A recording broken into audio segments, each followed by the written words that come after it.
నమస్తే, welcome to Leo. 30 industry Prithvi ఒక వివాదానికి తెరలేపాడు. అయితే ఈ యొక్క వివాదం ఎటువైపు మలుపు తిరుగుతుందనో తెలియదు, కానీ హీరో కావచ్చు, ప్రొడ్యూసర్ కావచ్చు, భయపడి ఒక ప్రెస్ మీట్ అయితే పెట్టినట్టుగా తెలుస్తుంది. మొత్తానికి 150 గొర్రెలు 11 ఎందుకు అయ్యాయి అనేటువంటి వివాదమా లేకపోతే ఏంటి అనే దానిపై మనతో పాటు సీనియర్ జర్నలిస్ట్ హేమసుందర్ గారు ఉన్నారు. వారిని అడిగి తెలుసుకుందాం.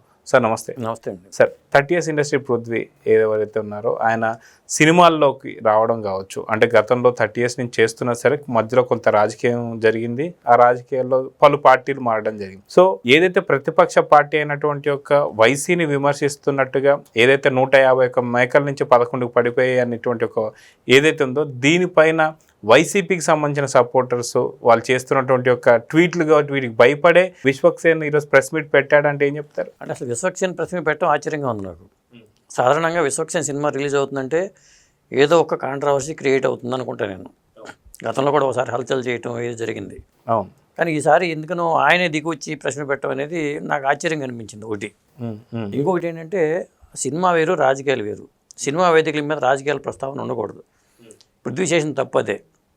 ఆయన 150 గొర్రెలు ఉండేవి ఇది వరకు, అది 11 గొర్రెలు అయిపోయినాయి. సినిమా ప్రారంభానికి ముందు 150 గొర్రెలు ఉండేవి, ఇప్పుడు 11 గొర్రెలు ఉన్నాయి అంటూ కామెంట్ చేయడం అనేది అది కేవలం వైసీపీని ఉద్దేశించి చేసిన మాటలుగా ఎవరైనా చెప్తారు. దాంతో వైసీపీ వాళ్ళు గుర్రుమన్నారు. దాంతో ఇప్పుడు ట్వీట్స్ దాదాపు 25,000 ట్వీట్లు కానీ బాయ్కాట్ లైలా అంటూ హ్యాష్ట్యాగ్ వైరల్ చేయడంగా జరిగింది. దాంతో అది సినిమా మీద ఎఫెక్ట్ పడద్దేమో అని వీళ్ళు భయపడుతున్నారు. విశ్వక్సేన్ కానీ నిర్మాత సాహు గారు పడి కానీ భయపడుతూ ప్రెస్ మీట్ పెట్టారు. అదే వేరే విషయం. అయితే ఇక్కడ ఏమైందంటే ఇంకొకటి అన్నారు వాళ్ళు, వైసీపీ వాళ్ళు, మేము ఈ సినిమాని ఆన్లైన్లో పెట్టేస్తాము రిలీజ్ అవ్వగానే అది భయపడాల్సి వస్తుంది. మెయిన్ ఏంటంటే తండేలికి కూడా అలాగే జరిగింది. సినిమా రిలీజ్ అవ్వటమే ఆన్లైన్లో పెట్టేసుకోవడం, ఈజీగా డౌన్లోడ్ చేసుకోవడం, చూసేయటం అనేది జరుగుతుంది. నేను అనుకోవడం విశ్వక్సేన్ వాళ్ళ ప్రశ్న అర్జెంటుగా ప్రశ్న పెట్టడానికి కారణం ఏంటంటే ఇలాంటివి జరుగుతున్నాయి, మన సినిమాకి లాస్ అవుతాం అది దీనివల్ల అనే ఉద్దేశంతోనే హడావుడికి ప్రశ్న పెట్టినట్టు అయింది. పైగా అసలు చెప్పాలంటే సారీ చెప్పాల్సింది విశ్వక్సేన్ కాదు, పృథ్వీ చెప్పాలి. కానీ మరి పృథ్వీ ఏమో వీళ్ళు ఏం చెప్తున్నారు, అతను సినిమా నటుడే, మా సినిమాకి రాజకీయాల ప్రస్తావన మా సినిమాకి సంబంధం లేదు, దాన్ని అలాగే చూడండి అంటూ వీళ్ళు చెప్పారు. పృథ్వీ ఏంటి మాట్లాడి వెళ్ళిపోయాడు పృథ్వీ. ఇప్పుడు ఏంటంటే వీళ్ళ పేకలు చుట్టుకుంది.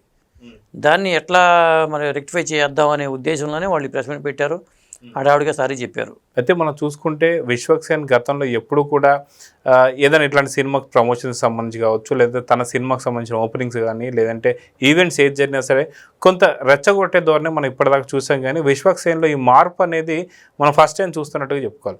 ఎందుకంటే గతంలో ఫలక్నామా దాస్ కావచ్చు, లేదంటే దాని తర్వాత వచ్చే మూవీస్ ఏవైనా సరే మంది మనమే లేపుకోవాలి, మనల్ని వచ్చి ఎవడు లేపడు, ఇండస్ట్రీ ఎవడి కోసం ఎవడు హెల్ప్ చేయడు, మనమే కష్టపడాలి, అదేవిధంగా మనమే ఏమంటారనమాట సెల్ఫ్ ఇంట్రడక్షన్ ఇచ్చుకోవడంలో కానీ ప్రతిదీ కూడా మనమే చేసుకోవాలి తప్ప మనకి ఎవడొచ్చి చేయడని చెప్పి అంటున్నటువంటి ఒక విశ్వక్సేన్ ఇప్పుడు సారీ చెప్పేదాన్ని మీరు ఎలా తీసుకుంటారు? అంటే దీన్ని ఎలా చూడాలంటే సోషల్ మీడియాకి అందరూ భయపడుతున్నారు అనేది అర్థమైపోతుంది. మీడియాకి అయితే భయపడేవాళ్ళు ఇది వరకు, కొంత మీడియాకి సోషల్ మీడియాకి తేడా ఉంది. సోషల్ మీడియాలో ఏంటంటే ఎవరు పడితే వాళ్ళు వచ్చేసి ప్రతి ఒక్కరు ఒక మెయిల్ ఐడి ఉంటే అకౌంట్, ఇన్స్టా అకౌంట్ అని, ట్విట్టర్ అకౌంట్లని, రకరకాల అకౌంట్ల పేరుతో పెట్టేసి వైరల్ చేసేస్తున్నారు. దాంతో నిర్మాతలు కూడా భయపడే పరిస్థితి వచ్చింది. 100 కోట్లు పెట్టి సినిమా తీసినా, లేకపోతే 50 కోట్లు పెట్టి తీసినా, 400 కోట్లు పెట్టి తీసినా ఒక సినిమాని డ్యామేజ్ చేయాలంటే ఎంతసేపు పట్టట్లా. అది నెగిటివ్ రివ్యూలు కావచ్చు, లేకపోతే నెగిటివ్ ప్రచారం కావచ్చు, పైగా సెల్ ఫోన్ తీసుకెళ్లి సినిమాల్లో థియేటర్లోనే చిత్రీకరించేసి దాన్ని అప్పటికప్పుడు ముక్కలుగా పెట్టేయటం కానీ ఇట్లా చేస్తున్నారు. దానివల్ల చాలా లాస్ అవుతుంది. ఇప్పుడు మొన్న సంక్రాంతికి వస్తున్న సినిమా ఎన్ని వైరల్ అయినాయో మనకు తెలుసు. కానీ సినిమాలో కంటెంట్ ఉంది కాబట్టి కనీసం అది సినిమా ప్లస్ అయింది. కొన్ని సినిమాలకు ప్లస్ అవ్వచ్చు, కొన్ని సినిమాలకు మైనస్ కూడా అవుతాయి. ఇప్పుడు అది కామెడీ ఉందా, మంచిగా ఉంది, ఇంకెలా ఉందో థియేటర్లో చూద్దామని కూడా రావచ్చు. అట్లా ప్లస్ అయింది, కానీ కొన్ని సినిమాలకు మైనస్ అవుతుంది. ఇప్పుడు ఇది వైసీపీ వాళ్ళు ఏం చేస్తున్నారు, దీన్ని బాయ్కాట్ లైలా అని చెప్పి వీళ్ళు హ్యాష్ట్యాగ్ వైరల్ చేస్తున్నారు. దానివల్ల ఇప్పుడు 25,000 ట్వీట్లు వచ్చినాయని చెప్తున్నారు, వాళ్ళే చెప్తున్నారు. కాబట్టి రేపు పొద్దున దీన్ని నెట్లో పెట్టేసి డౌన్లోడ్ చేసుకోవడానికి చేసేస్తారేమో, లేదా ఏదో విధంగా మనకి డ్యామేజ్ జరుగుతుందనే ఒక భయం కూడా వచ్చేసింది. దానివల్ల వీళ్ళు హడావుడిగా ప్రశ్న పెట్టారు. వీళ్ళు సారీ చెప్తున్నారు.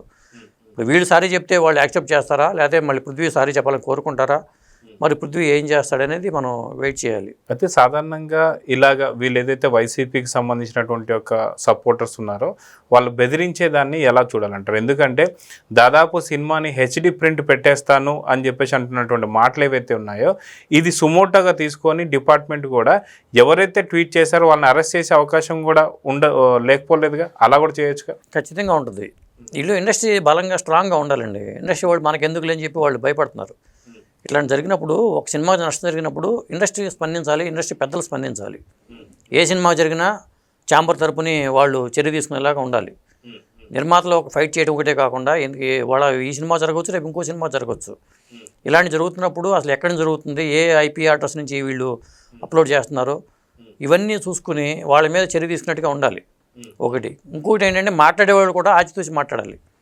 ఇప్పుడు వేదిక మీదకి వచ్చేసాం కదా, మాట్లాడడానికి ఏ సబ్జెక్ట్ లేదనుకోవటమా, లేకపోతే కావాలని వివాదాలు క్రియేట్ చేయటం జరుగుతుంది. కాబట్టి మాట్లాడేవాళ్ళు జాగ్రత్తగా ఉండాలి. మనం మాట్లాడటం వల్ల నిర్మాత ఇబ్బంది పడతారనే ఆలోచన కూడా ఉండాలి. అదే జరిగింది ఇక్కడ. సో ఈ వివాదం ఎటువైపు మలుపు తీసుకొని ఉంది? ఎందుకంటే 14వ తారీఖు రిలీజ్ కాబోతున్నటువంటి యొక్క లైలా సినిమా కాస్త హెచ్డి ప్రింట్ వస్తుందని చెప్పి భయపడే విశ్వక్సేన్ ప్రెస్ మీట్ పెట్టాడని సంగతి తెలుస్తుంది. కానీ ఇప్పుడు వైసీపీకి సంబంధించినటువంటి యొక్క ఈ ట్వీట్లు కావచ్చు ఇవన్నీ కూడా ఈ యొక్క సినిమా చిత్రం సంబంధించి యూనిట్ మొత్తాన్ని భయపిస్తుంది. సో మొత్తానికి ఎలాంటి చర్యలు తీసుకుంటారు అంటే ఏం చెప్తారు? చర్యలు మాట పక్కన పెడితే ఇది ఒక ప్రమోషన్గా అనుకోవచ్చు. ఇప్పుడు చిరంజీవి గారు రావడం ఒక సగం ప్రమోషన్ జరిగింది. అవును, మన ట్రైలర్ ఈవెంట్కి రావడం అనేది సగం ప్రమోషన్ చిరంజీవి గారి ద్వారా జరిగింది. ఇప్పటిదాకా ఇప్పుడు పేర్లతో సినిమా షూటింగ్ మొదలు పెట్టలేదు కదా. ఏదో వీడి 12 లేదా SSM 29 ఇలా ఒక దీని మీద వాళ్ళు చేస్తున్నారు. పేరు పెట్టేటప్పటికి ఇది ఆ సినిమాని ఈ సినిమాని అర్థం కాని పరిస్థితి వచ్చింది. మన విదా మయూర్చి సినిమా పట్టుదల పేరుతో చేశారు. ఆ సినిమా ఒకటేనా అని తెలుసుకోవడానికి టైం పట్టింది. కాబట్టి ఇప్పుడు ఏమవుతుందంటే లైలా సినిమా పలానా విశ్వక్సేన్ సినిమా అనేది నోటెడ్ అయిపోయింది చిరంజీవి గారు రావడం వల్ల. ఇంకో సగం ఏంటంటే ఇట్లాంటి కాంట్రవర్సీ వల్ల ఈ సినిమా అందరికీ తెలిసేలాగా జరిగింది. అయితే ఖచ్చితంగా ఈ వైసీపీకి సంబంధించిన వాళ్ళందరూ కూడా ట్రోల్ చేస్తున్నారని చెప్పాలనుకోవాలా, లేదా సెల్ఫ్ పబ్లిసిటీ కోసం ఇలాంటిది చేసి ఒక ప్రెస్ మీట్ కూడా పెట్టారు. సో ఇది కూడా సినిమా పబ్లిసిటీకి, ఎందుకంటే ఆర్జీవి గారి సినిమాలకు సంబంధించి ఎంతో రకాల డిఫరెంట్ టైప్స్ ఆఫ్ పబ్లిసిటీ మనం చూస్తుంటాం. సో ఇదేమన్నా సినిమా యూనిట్ ఒక పబ్లిసిటీ లాగా యూజ్ చేసుకుందా అంటే ఏం చెప్తారు? ఏమో మరి మనం చెప్పలేము. ఇప్పుడు నువ్వు ఈ మాట్లాడని ఆయన మాట్లాడేటప్పుడు కూడా నేను ఇలా మాట్లాడదాను చెప్పు ఉండొచ్చుగా. ఇప్పుడు పృథ్వీ కూడా నేను ఇలా మాట్లాడాలనుకుంటున్నాను, మీరు ఏమంటారని చెప్పి ఉండొచ్చు. ఓకే మాట్లాడేసి తర్వాత మేము సారీ చెప్తామని చెప్పి ఉండొచ్చు. ఇట్లా కూడా జరిగి ఉండొచ్చు. ఇప్పుడు ఏది జరగడానికి వేయలేదని చెప్పడానికి లేదు. కాకపోతే లైలా సినిమాకి మాత్రం హెల్ప్ అవుతుంది. ఎందుకంటే లైలా అనేది గతంలో మేడం అనే పాత్ర రాజేంద్ర ప్రసాద్ గారు చేశారు. అలాగే భామని సత్యభామని కమల్ హాసన్ చేశారు. చిత్రం బళ్ళారు చిత్రంలో నరేష్ గారు, సీనియర్ నరేష్ గారు లేడీ పాత్ర చేశారు. ఇప్పుడు ఈ సినిమా గురించి దీంట్లో విశ్వక్సేన్ ఆడమ్మాయి పాత్ర పోషించాడు అనేది నాకే బొగ్గ కొరికేయాలనిపిస్తుంది అంటూ చిరంజీవి గారే మాట్లాడారు. మరి అది ఒక విధంగా చెప్పాలంటే ప్రమోషనే, సినిమా ప్రమోషన్గా ఉపయోగపడింది. సో చూద్దాం సార్, ఖచ్చితంగా మొత్తానికి ఈ వివాదం ఎటు తిరిగినంది, మొత్తానికి ఇంకే మళ్ళీ పృథ్వీ కూడా వచ్చి సారీ చెప్పనున్నాడు లేదా మరి చూద్దాం. నమస్తే.